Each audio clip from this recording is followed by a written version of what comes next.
രാഷ്ട്രപതി ദ്രൗപദി മുർമു ഇന്ന് വർക്കല ശിവഗിരിയിലെത്തും. പുഷ്പാർച്ചനയ്ക്കും പ്രാർത്ഥനയ്ക്കും ശേഷം ശ്രീനാരായണ ഗുരുവിന്റെ സമാധി ശതാബ്ദി ആചാരങ്ങളിൽ പങ്കെടുക്കും. രാഷ്ട്രപതിയുടെ സന്ദർശനത്തോടനുബന്ധിച്ച് ഉച്ചയ്ക്ക് 1 വരെ തിരുവനന്തപുരം നഗരത്തിൽ ഗതാഗത നിയന്ത്രണം ഏർപ്പെടുത്തി. ഇന്നും നാളെയും കോട്ടയം നഗരത്തിലും ഗതാഗത നിയന്ത്രണം ഏർപ്പെടുത്തിയിട്ടുണ്ട്. AK സ്റ്റെഫിൻ വിവരങ്ങളുമായി നമ്മളോടൊപ്പം ചേരുകയാണ്. സ്റ്റെഫിൻ, തിരുവനന്തപുരത്തും കോട്ടയത്തും വിപുലമായ സജ്ജീകരണങ്ങളും സുരക്ഷാ സംവിധാനങ്ങളും ഗതാഗത നിയന്ത്രണവും ഒക്കെയുണ്ട്.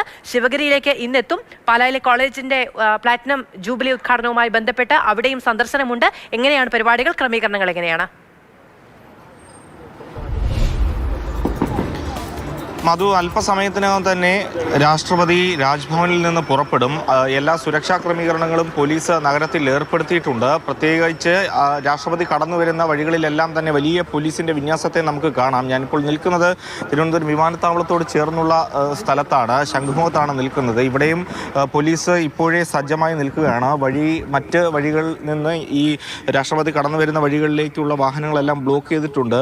ഫ്രീ ആയി പെട്ടെന്ന് തന്നെ കടന്നു വരുന്ന തക്കവണ്ണമുള്ള രീതിയിലാണ് ക്രമീകരണങ്ങൾ ഏർപ്പെടുത്തിയിരിക്കുന്നത്. അല്പം മുമ്പ് മേയർ ഈ വഴി പോയിരുന്നു, ടെക്നിക്കൽ ഏരിയയിലേക്ക് പോകുന്നത് കണ്ടു.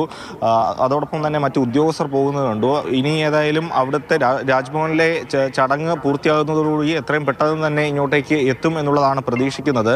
കവടിയാറിൽ നിന്ന് ഇങ്ങോട്ടേക്ക് ഉള്ള വഴി, അതായത് വിമാനത്താവളത്തിലേക്കുള്ള ആ വഴി മുഴുവൻ ഏതായാലും പോലീസിൻ്റെ ഒരു വലിയ വിന്യാസമുണ്ട്.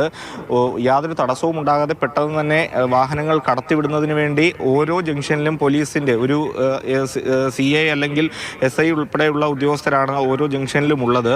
പ്രത്യേകമായി പാസ്സുള്ള ആളുകളെ മാത്രമാണ് ഇങ്ങോട്ടേക്ക് കടത്തിവിടുന്നതും. അതോടൊപ്പം തന്നെ ഈ റോഡിൻ്റെ 2 വശത്തും പ്രത്യേക ബാരിക്കേഡുകളും കെട്ടിത്തിരിച്ചിട്ടുണ്ട്. അതോടൊപ്പം ഇന്ന് ഒരു ശംഖുമുഖത്തേക്ക് കാഴ്ച വിജനമായി ഇങ്ങനെ കിടക്കുകയാണ്.